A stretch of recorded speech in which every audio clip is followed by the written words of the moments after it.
Hello guys, nandito ako ngayon sa North. Bibili ko ng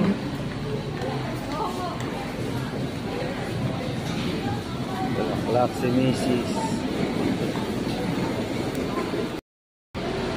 Ayan siya.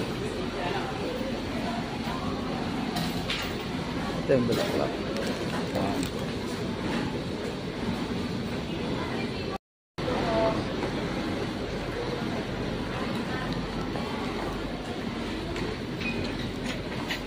Advance o aking diwata.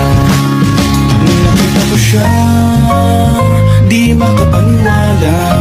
Sa taglay niyang ganda, tinamaan din ako. Teka, bakit ganito? Ba't napaparap ako? Di ba sabi ko sa'yo, huwag mo na akong isama. Para ko nasilaw sa kasama mong diwata. Ngayon na lang ko na, baga siraan ka na po. Napakataka na lang ng parang ganito.